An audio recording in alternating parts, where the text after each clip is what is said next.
Welcome to the Sage Solutions podcast, where we talk about all things personal growth, personal development, and becoming your best self. My name is David Sage, and I'm a self-worth and confidence coach with Sage Coaching Solutions.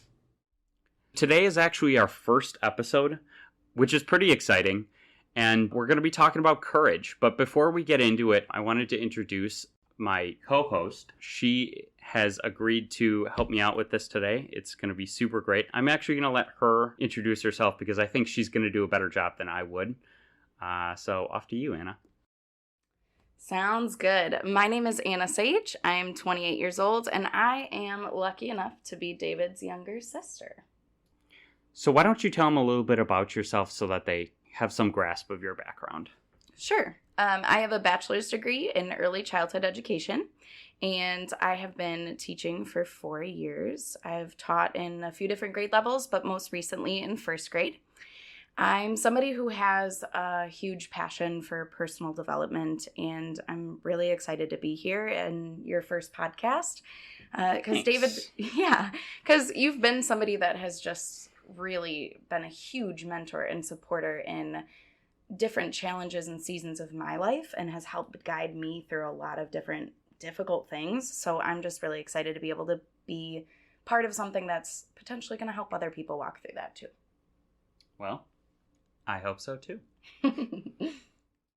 So courage is actually one of those topics that I've always wanted to talk more about, and I don't think it gets enough love because courage is very similar to like bravery. I would almost say that they are practically synonyms, but it just doesn't get touched on in the same way that a lot of other things like confidence and leadership and some of these other like big bullet point name type topics do. So I'm pretty excited to talk about it, and I feel like it's kind of fitting to be doing a podcast about courage as my first podcast that isn't the intro. Absolutely. Before we get into it, our goal with this podcast is to share free, helpful tools with you and anyone you know who is looking to improve their life.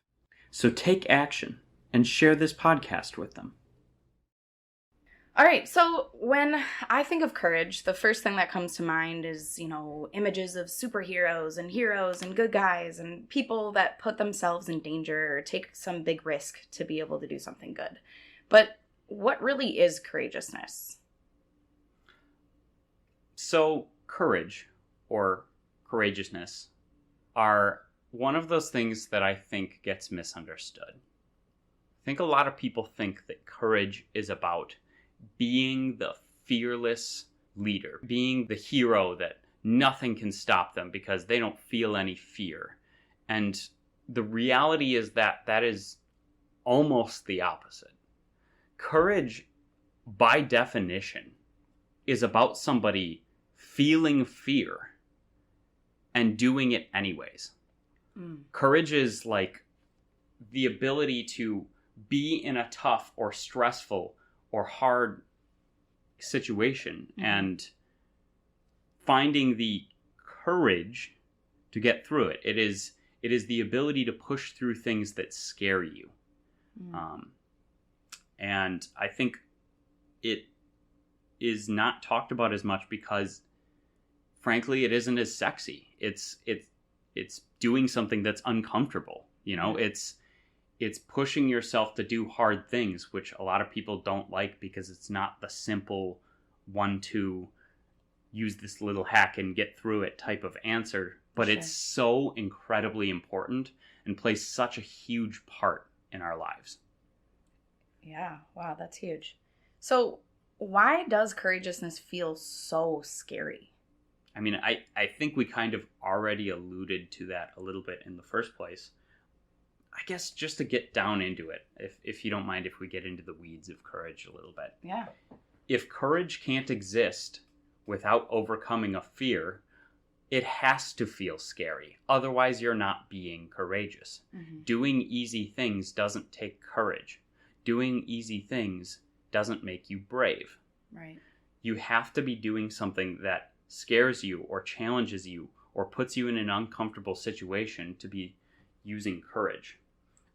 There are a lot of people that do talk about courage Brene Brown actually talks about it a good amount, which is funny because she's generally known as being the vulnerability and shame expert. Yeah. Uh-huh.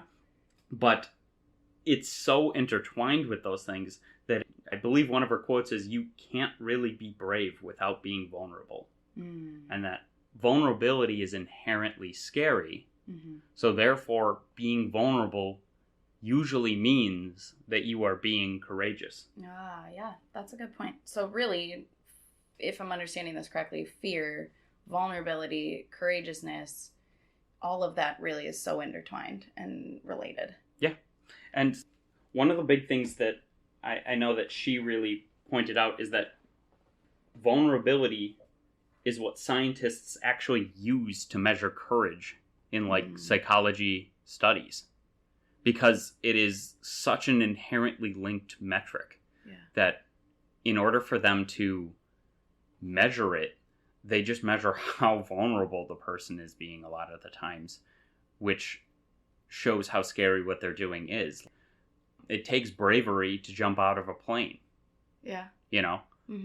But you have to open yourself up to that to do it. Not saying that everyone needs to go skydiving. It's one of those things where you build it like a muscle. If you never face your fears, if you never do anything that challenges yourself, if you're never doing things that make you scared, that muscle is very weak, and it's going to be very hard to do that. Right. So the more that you, it sounds cliche, but face your fears, the more you get comfortable getting uncomfortable, the more courageous you'll be. Yes. Yeah. And that starts to build as like a trait within you, because you start to form a habit of it by doing it repeatedly. Sure. That kind of makes me think, we've talked about these examples of like jumping out of a plane and, big, grandiose examples of courage. But I think sometimes what might get in people's way is they feel like they aren't courageous because they can't do those big things. And sometimes courage can feel like something that's just so big. So how can someone who feels like, yeah, okay, courage is for other people, but I'm not really courageous, how could they find courage in small ways to be able to build that muscle and be able to get more courageous? It's a great question. And I think it really gets at the real world applicability, because exactly like you said, somebody's like, I don't plan on jumping out of a plane. Why do you even say that? Right. It's easier to use big examples, right? Because they demonstrate the point easier. They make it very clear. But the reality is, external factors don't determine whether you're being courageous.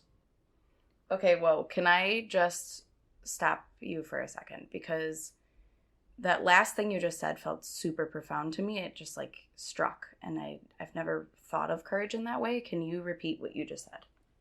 Sure. External factors don't determine whether you are being courageous. Just think about that for a second. Let it sink in. If you aren't uncomfortable or feeling fear, you are not being courageous, and nobody else can determine that for you.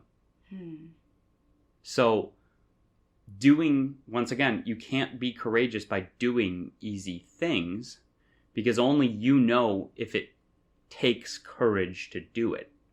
Sure. Now, what a lot of people are thinking of, right, is confidence.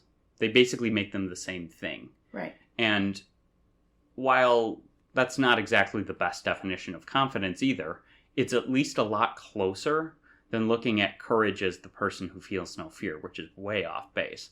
Sure. Confidence is can be a sense of self-assuredness. It can be a self-esteem. Confidence is broad, and we'll get into that in a different one. But one of the best ways that a person can build confidence is to repeatedly do courageous acts. If you are pushing yourself, facing your fears, doing things that make yourself uncomfortable repeatedly, over and over and over, you become more courageous, but you also get way better at that thing, and you start to build confidence in the thing that used to bring you fear. And in some ways, confidence comes when you hit a point of almost a lack of need for courage. But confidence doesn't come before the courage. Courage is greater than confidence. Repeatedly using courage is how you build confidence. Wow, I've never really thought about courage in terms of something that is just inherently inward. I really like how you said that it's not really about the outward expression of it. It's about what you're feeling and facing internally. Like, you know, it doesn't have to look like jumping out of a plane. It doesn't have to look like anything to anybody else. As long as, like, you know that you're being courageous if you're feeling inwardly that you're facing some sort of discomfort. And even though you're facing it, you're not letting that get in the way of achieving something or doing something, right? Yes. I mean, whether it's telling the girl you like that you think she's cute, that takes courage. It might be a small thing to other people. They might not totally understand it, but you could be freaking out inside. This could be one of the most courageous acts you've ever done because it's a personal experience, you know? Mm-hmm. You could be afraid of cooking because you've never done it and you're like worried about messing it up and wasting the ingredients and all the other things that, you know, you're being told by yourself in your head while you're feeling this fear. But it's almost freeing, reassuring. It gives you power to realize that the harder the thing you're trying to do is, the more courageous you're being by doing it. Mm-hmm. Because who doesn't want to be courageous? Oh, I love It's that. just such a good quality that the ancient Greeks actually considered it one of their 4 cardinal virtues. Those virtues being prudence, justice, temperance, and courage. Now they believed that these 4 virtues were not truly virtues when taken on their own, but how they all combined together. Prudence being basically using wisdom or caution when necessary. Justice being self-explanatory. Temperance being self-restraint or patience. And courage being exactly what we defined before. Not only did they believe that this was a good trait, they believed it was one of the fundamentals of being a good person. This is probably why every society has valued courage, including the one we live in today. It's one of those traits that nobody's like, ugh, they're courageous. Yeah. Like, it is just a genuinely good trait that everyone considers great, but that's not even the reason to do it. It's just so fulfilling, but it isn't easy. It's never easy. I'll be honest, this is scary. I haven't done this before. I've coached people. I'm used to one-on-one coaching. This is new for me. I've done public speaking. It's not that this is that out of my wheelhouse, but recording a podcast is something I've never really done. Mm-hmm. And it's a totally new experience. And it comes with a bunch of different fears like, what if no one likes this? What if everyone thinks what I'm saying is stupid? These things are just inherent and they come up because my brain is trying to protect me from scary things, mm-hmm. right? But that doesn't mean that those thoughts are true or real. Mm-hmm. And this isn't the most courageous thing that anyone could do, but I'm feeling the fear and doing it anyways because I feel like providing value to people for free out there is something that I am called to do. And I want to do it. And I am willing to get uncomfortable to do it. That's courage right there. So what in your life makes you feel that way? I mean, really, I'm asking anyone that's listening to this to take a second, self-reflect, and realize where in your life do things scare you that it would be very meaningful for you to take a second and use some courage to accomplish something that would mean a lot to you. Thank you for listening to the Sage Solutions podcast. Your time is valuable, and I'm so glad you continue to choose to learn and grow here with me. If you haven't already, don't forget to subscribe so you don't miss out on more sage advice. One last thing, the legal language. This podcast is for educational and informational purposes only. No coaching-client relationship is formed. It is not intended as a substitute for the personalized advice of a physician, professional coach, psychotherapist, or other qualified professional.